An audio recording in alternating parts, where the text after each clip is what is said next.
বাঁকুড়ার মুকুটমণিপুর বাঁধ থেকে একটি খাল জঙ্গলমহলের বুক চিরে এসেছে ঝাড়গ্রামে, বিশেষ করে ঝাড়গ্রাম পুরসভা এলাকার কৃষিকাজের জল সিঞ্চন করতে, যার আনুষ্ঠানিক নাম কংসাবতী ক্যানেল বা খাল, যাতে ওই এলাকা ও পার্শ্ববর্তী এলাকায় কৃষিকাজ ঠিকঠাক হয়, বিশেষ করে রবির শস্য। কিন্তু দিন দিন কংসাবতী খালের জমি জবরদখল ও বসতি নির্মাণের জন্য কংসাবতী খাল আর সেই অবস্থায় নেই। বর্তমানে তা শুকনো নিচু জমিতে পরিণত হয়েছে। ফলে বর্ষা বা অধিক বৃষ্টি হলেই কংসাবতী খাল উপচে আশেপাশের জনবসতি ভাসিয়ে দেয়। কিন্তু কেন এরকম হয়, খোঁজ নিল আজকের ঝাড়গ্রাম। তাই ওই 10-12টা বাড়ি পুরো একদম ডুবে যায়, মানে কেলানের জলও ঢুকে যায়। আর যে ড্রেনটা তৈরি করেছে সে ড্রেনের জল যদি গোড়ান মানে ডাউন করেনি, ডাউনটাকে উঁচু করে দিয়েছে, মাঝখানটা মানে নিচু হয়ে গেছে, জলটা একদমই যায়নি। সেই জলটাও নিকাশি একদম খুব খারাপ। নিকাশি না থাকলে তো ঘর জায়গার পাশাপাশি যারা বাড়ি আছে তাদের তো অসুবিধাই হচ্ছে। ক্যানের জল কেন ঢুকে যাবে? কেনালের জল, কেনাল ভাঙা আছে, কেলান বাঁধায়নি কেলান ডিপার্টমেন্ট। সেই জল থানার পাশ থেকে বর্ষা একটা আসে যখন হয়, থানার পাশ থেকে জল আসে, মধুবন দিক দিয়ে জল থেকে এসছে, আর সেই আমাদের এইখানে ভাঙা আছে, তাই ঢুকে যাই। ক্যানেলের ভিতরে কি ঘর বাড়ি বানিয়ে দিচ্ছে না? কেলানের ভিতরে ঘর হয়নি, পাড়ে হয়েছে 2-4-5টা জায়গায় একটা ঘর হয়েছে, সেটা তো আর আমি বলতে পারবো না, আপনারা দেখলে বুঝতে পারবেন। বাঁকুড়ার মুকুটমণিপুর বাঁধ থেকে কয়েকটি খাল বা ক্যানেল কেটে কৃষিকাজের জন্য জল পাঠানোর ব্যবস্থা হয়েছিল সরকারি উদ্যোগে।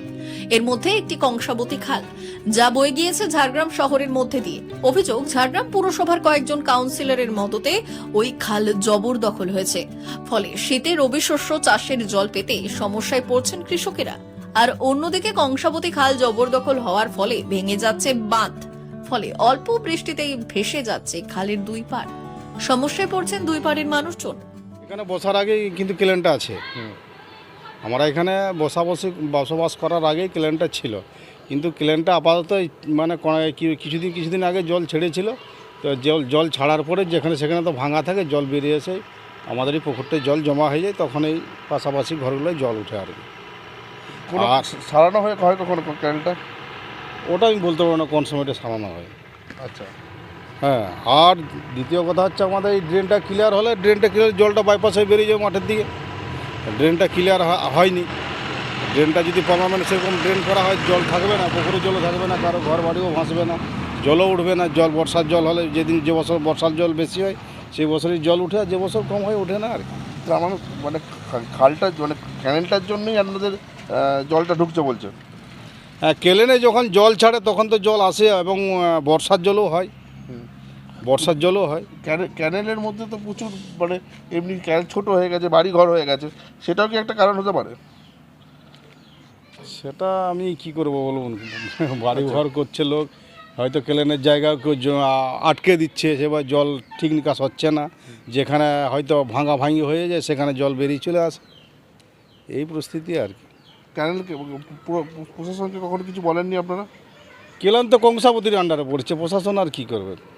কংসাবতীকে ওরা যখন কাজ করে তখন বলে ছেড়ে দাও আমাদের জায়গা, আমরা কাজ করব, আর নাহলে কাজ করে না, এভাবে পড়েই থাকে।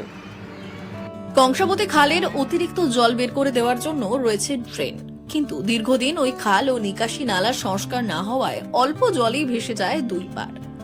এলাকাবাসীর অভিযোগ, ঝাড়গ্রাম পুরসভার কাউন্সিলরদের মদতেই কংসাবতী ক্যানেলে গজিয়ে উঠেছে বাড়িঘর। ফলে নিয়মিত খাল সংস্কার করতে পারছে না সেচ দপ্তর। মূলত নিকাশি ব্যবস্থার অভাবকেই দায়ী করছেন তারা। কংসাবতীর এখানে ডিভিশন অফিস রয়েছে, এক্সিকিউটিভ অফিসার রয়েছে, তারা কেন এটা বলছেন না, সেটা আশ্চর্যের বিষয়। এবং যারা কাউন্সিলর আছেন তারা পয়সার বিনিময়ে সে কংসাবতীর ক্যানেলের পাড়গুলো তারা বিক্রি করে দিচ্ছে। ফলে গভর্নমেন্টের এখানে খুব ভালো স্টেপ নেওয়া প্রয়োজন, কিন্তু কেন নিচ্ছেন না সেটা তো আমরা সবাই জানি। একটা কাজ করছে, সবাই দেখবেন একটা হতাশা প্রকাশ করছে যে এটা করা যাচ্ছে না, এটা করা যাচ্ছে না, কিন্তু যারা সরকারি আধিকারিক তাদের তো এই বিষয়টা দেখা প্রয়োজন। আজকে গোটা ঝাড়গ্রাম শহরে দেখা যাচ্ছে যে জমি মাফিয়াদের খুব বেশি দৌরাত্ম্য বেড়েছে বিভিন্ন জায়গায়। বিশেষ করে আমরা রিসেন্টলি যেটা শুনতে পাচ্ছি যে কংসাবতী যে এরিয়াটা আছে, যে ওইখানে বিভিন্ন জায়গায় জমি দখল হয়ে যাচ্ছে, যার ফলে কংসাবতী স্টাফেরাও অনেক সময় এর বিরোধিতা করেছেন, বিভিন্ন জায়গায় অবজেকশন করেছেন, কিন্তু তাতে দেখা যাচ্ছে কোনোভাবে সুরাহা হয়নি। তো বিষয়টা হচ্ছে এখানে তৃণমূলের নেতামন্ত্রীরা যুক্ত না থাকলে কোনোভাবেই এটা সম্ভব নয়। তৃণমূলের নেতামন্ত্রীরা আজকে জমি মাফিয়া থেকে বালি মাফিয়া থেকে আরম্ভ করে সমস্ত জায়গায় যে দুর্নীতি শুরু করেছে, এর জবাব আগামী লোকসভা নির্বাচনে মানুষ দেবে। মূলত কৃষিকাজের জন্য সেচের জল যোগান দিতে কাটা হয়েছিল কংসাবতী ক্যানাল, যা সরাসরি রাজ্যের সেচ দপ্তরের অধীনে আছে। কিন্তু এলাকাবাসীর অভিযোগ, শাসক দলের কয়েকজন কাউন্সিলর ও নেতার দৌলতে ওই ক্যানালের জমি বেদখল হয়েছে, যেখানে তৈরি হয়েছে বেশ কয়েকটি ঘরবাড়ি। ফলে সেচ দপ্তর চাইলেও খাল সংস্কার করতে পারছে না। আজকের ঝাড়গ্রাম চ্যানেলে সেই কথা সরাসরি স্বীকার করতে না পারলেও ঘুরে ফিরে বুঝিয়ে দিলেন কংসাবতী ক্যানালের দায়িত্বপ্রাপ্ত আধিকারিক সুকান্ত শিকদার। তিনি আজকের ঝাড়গ্রাম চ্যানেলে কার্যত স্বীকার করে নিয়েছেন যে রাজনৈতিক চাপে জবরদখলকারীদের উচ্ছেদ করা যাচ্ছে না।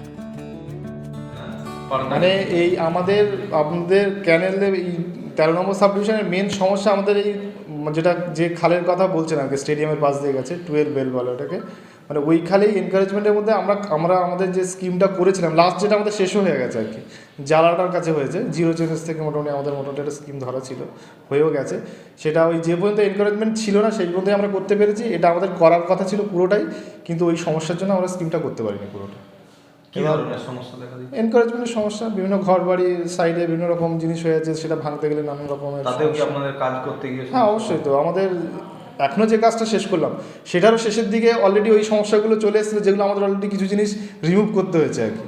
এবার পরে তো কিছু মানে পার্মানেন্ট স্ট্রাকচারও মানে কিছু জিনিস হয়ে আছে, মানে করতে গেলে আরও সমস্যার শেষ নেই আর কি। আর সেইগুলো বিভিন্ন অ্যাঙ্গেল থেকে শর্ট আউট না হলে আমরা আমাদের কাজগুলো কী করে করবো? প্রশাসনকে তো জানাচ্ছেন? হ্যাঁ, আমার রিপোর্ট তো যথারীতি করেছি, কিন্তু তাদের কাজ না, কোনো কাজ হয়নি, আপাতত কোনো কাজ হয়নি। তাদেরকে ডিপার্টমেন্টকে অনেকটাই সমস্যার মধ্যে পড়তে হচ্ছে। হ্যাঁ, যে আপনাদের যাতায়াতের যে জায়গাগুলো, আমাদের ইন্সপেকশন পাতই তো নেই, ওই যে পর্যন্ত কাজ করেছি ওই পর্যন্তই আমরা ইন্সপেকশন পাত করতে পেরেছি। তার পরবর্তীকালে যাওয়ার জন্য আমাদের সেই জায়গাটুকানিও নেই, সেই পরিসরটাও নেই, সেই কারণে কাজের সমস্যা। সেই কারণে ওই কাজটা আমরা এগোতে নিয়ে মানে এগিয়ে নিয়ে যেতে পারিনি আর কি পুরোটা। ঝাড়গ্রাম স্টেডিয়ামের পেছন দিকে কংসাবতী ক্যানালের সিংহভাগ বেদখল হয়েছে। ঝাড়গ্রাম পুরসভার কয়েকটি ওয়ার্ডের মাঝখান দিয়ে বয়ে চলা কংসাবতী ক্যানাল আজ জল শূন্য, কিন্তু ফি বছর বর্ষা আসলেই তা ভরে যায় জলে, ভাসিয়ে দেয় আশেপাশের এলাকা। কিন্তু যে ক্যানাল তৈরি হয়েছিল কৃষিক্ষেত্রে সেচের জল সরবরাহ করতে, সেটাই আজ বিপন্ন। ব্যুরো রিপোর্ট, আজকের ঝাড়গ্রাম।